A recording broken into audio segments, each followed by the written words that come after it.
नमस्कार मित्रांनो, सेवा अकॅडमीमध्ये आपलं सहर्ष स्वागत.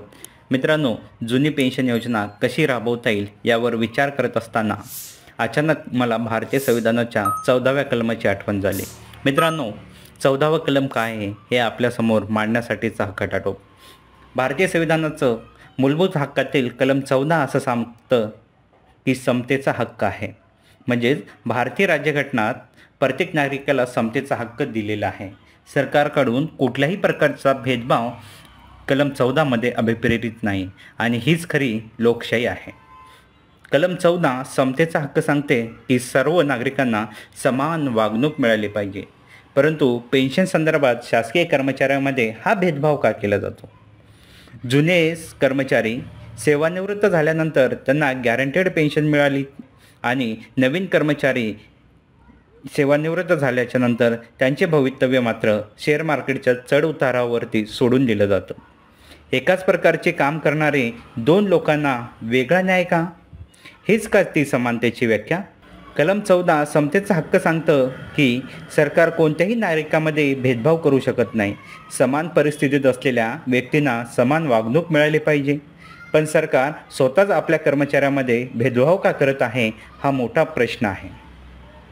सरकार एकाच सेवेत असलेल्या कर्मचाऱ्यावर वेगवेगळे धोरणे लादत आहे. हे घटनात्मक समतेच्या तत्त्वाचे उल्लंघन नाही का? यामुळे हजारो सरकारी कर्मचारी आर्थिक असुरक्षिततेच्या खाईमध्ये ढकलले गेलेले आहेत. सरकारने जुनी पेन्शन योजना लागू केली नाही तर हा घटनात्मक अन्याय ठरणार नाही का यावर विचार होणं गरजेचं आहे. सुप्रीम कोर्टाने वेळोवेळी सांगितलेले आहे की पेन्शन ही कर्मचाऱ्याची संपत्ती आहे, ती हिसकावून घेतली जाऊ शकत नाही. पेन्शन म्हणजे दान नाही, तो त्या कर्मचाऱ्याच्या सेवेसाठी दिलेला हक्क आहे. कलम 14च्या आधारावर सरकारने सर्व कर्मचाऱ्यांना समान पेन्शन देणे बंधनकारक आहे. नवीन पेन्शन योजना ही बाजारपेठेवर अवलंबून आहे. त्यामुळे सेवानिवृत्तीनंतर सुरक्षितता धोक्यात येत आहे. पेन्शन हा एक मूलभूत अधिकार आहे जो नवीन कर्मचाऱ्याला नाकारला जात आहे. त्याविषयी आवाज उठवणं गरजेचं आहे. ही असमानता कलम 14च्या तत्त्वाचे उल्लंघन करत आहे. कलम 14च्या आधारावर सरकारने समान पेन्शन देणे अभिप्रेरित आहे.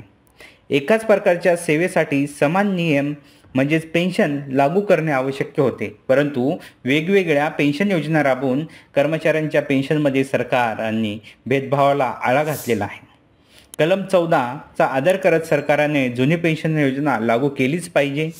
ही लढाई न्याय आणि समतेची आहे. पेन्शन म्हणजे हक्क आणि हक्क मागण्यासाठी आम्ही लढतच राहू.